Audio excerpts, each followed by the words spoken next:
মানিয়ে নিতে পারলেই জীবন সুন্দর। এ কথা খেয়াল রাখতে হবে। মানিয়ে নিতে পারলেই জীবন সুন্দর হবে। আসসালামু আলাইকুম ওয়া রাহমাতুল্লাহি ওয়া বারাকাতুহু। সম্মানিত দর্শক মণ্ডলী, আজকে খুবই গুরুত্বপূর্ণ একটা আলোচনা নিয়ে আপনাদের সামনে উপস্থিত হয়েছি।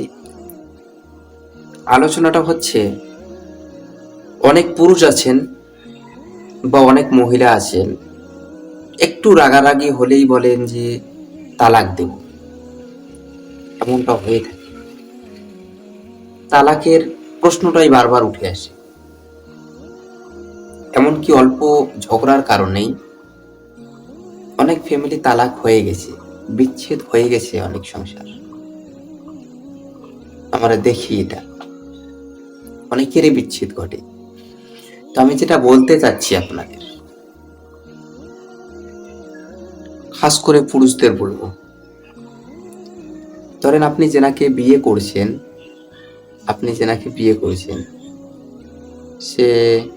আপনি ওকে পছন্দ করেই বিয়ে করেছেন।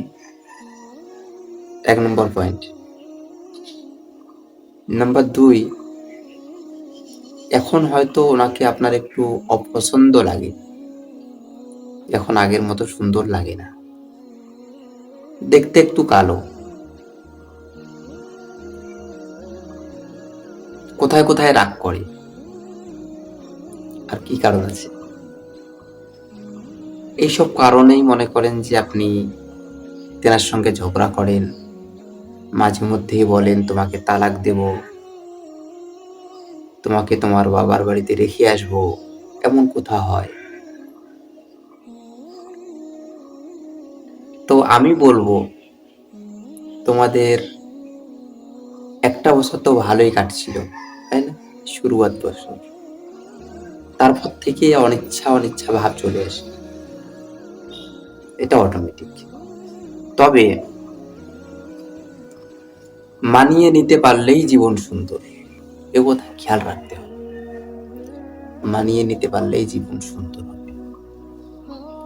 তো তুমি যাকে বিয়ে করেছো, যার সাথে তোমার মহাব্বত, যার সাথে তুমি সংসার করতেছো, একটু ঝগড়ার কারণে, একটু রাগারাগির কারণে তুমি তাকে তালাক দেবে, সংসারটা বিচ্ছেদ করবে? ঠিক আছে, তুমি তালাক দিলে, একবার ভেবে দেখো তো, তালাক দেওয়ার পর তোমার ওই প্রিয় মানুষটার অবস্থা কি হবে। 1 নম্বর পয়েন্ট। যতদিন তোমার কাছে ছিল সে তোমার প্রিয়জন, তোমার ভালো মন্দ সুখ দুঃখর একজন সাথী। তুমি যখনই তাকে তালাক দিবে, সে কোথায় যাবে? তার বাবার বাড়িতে যাবে, ঠিক 100% বাবার বাড়িতে যাবে। সেই গ্রামের মানুষ তাকে কি বলবে? ব্যবহার ভালো না, কালচার ভালো না, নোংরামি, স্বামীর যত্ন নিতে পারে না, অনেক কিছু বলবে।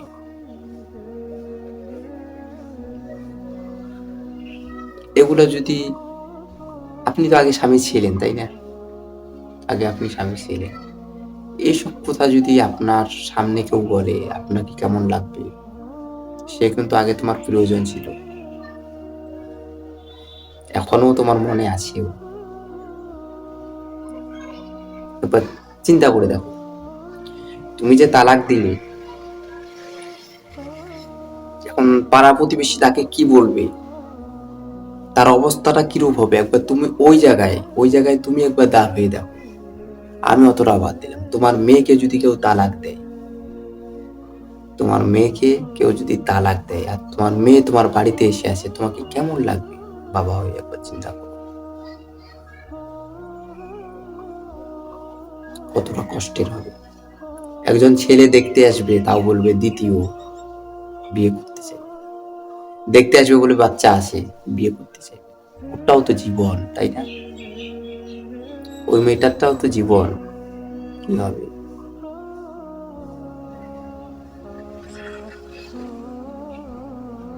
চিন্তা করো। অতএব যে কোনো জিনিস মানিয়ে নিতে পারলেই জীবন সুন্দর, একথা মানতে হবে আপনাকে। ভুল মানুষের হয়, ঝগড়া হয়, অনেক কিছু হয়ে যায়, তার মাঝে যদি আপনারা মিলেমিশে থাকতে পারেন, একে অপরকে মানিয়ে নিতে পারেন, তবেই জীবন সুন্দর। জীবনে বিচ্ছেদ করার জন্য অনেক মানুষ লেগে থাকে, কিন্তু মিলে দেওয়ার জন্য, দুজনকে এক করার জন্য মানুষ থাকে না।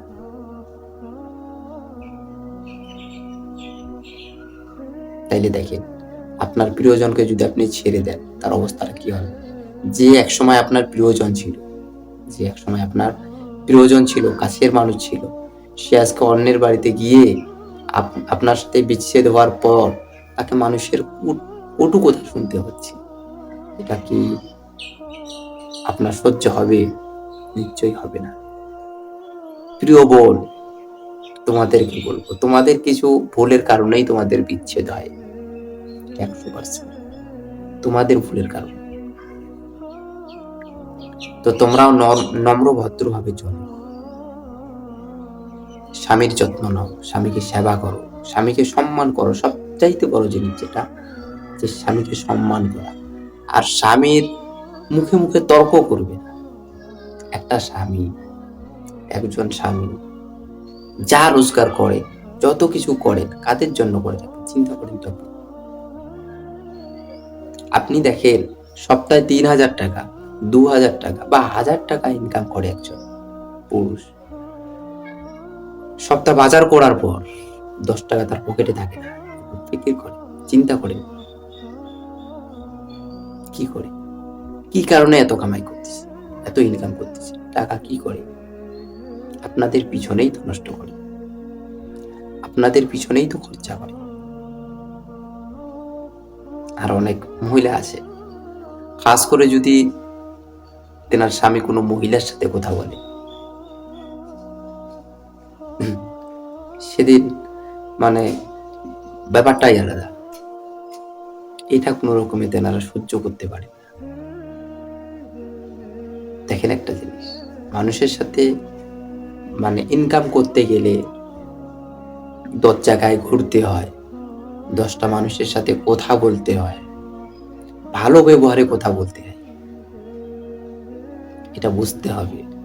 একটা মহিলার সাথে তোমার স্বামী একটা মহিলার সাথে কথা বললো এই বলেই যে তার সাথে প্রেম আছে, ভালোবাসা আছে, কখনো হতে পারে না এটা। আর এরকম ডাউট, এরকম সন্দেহ যদি কোনো স্ত্রী করে থাকে, তো সেই সংসার ভাঙবেই। এই কারণে ডাউট করা যাবে না, সন্দেহ করা যাবে না। তো ভিডিও অনেক লম্বা হয়ে গেল, আমার কথা শেষই হলো না, অনেক কথা নিয়ে আসি।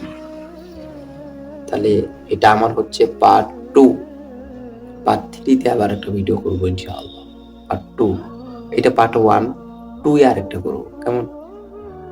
তাহলে সবকিছু ক্লিয়ার হবে। তো আপনারা যারা বিচ্ছেদ করবেন এমন ভাবা চিন্তা নিয়ে আসেন, তো আমি আপনাদেরকে এতটুকুই বলবো যে আপনার প্রিয়জনের কথা একটু মাথায় রাখেন, একটু মাথায় রেখে বলেন যে আমি যদি এনাকে ছেড়ে দেই, আমার সঙ্গে যদি বিচ্ছেদ হয়, তারপর ওনার সাথে কি কি ঘটবে, এটুকু আপনি মাথায় রাখেন, এটুকু অনুভব করেন, অটোমেটিক আপনার মন গলে যাবে। তো প্রিয় দর্শক মন্ডলী, বেঁচে থাকলে দেখা হবে ইনশাআল্লাহ নেক্সট ভিডিওতে। আসসালামু আলাইকুম ওয়া রাহমাতুল্লাহ।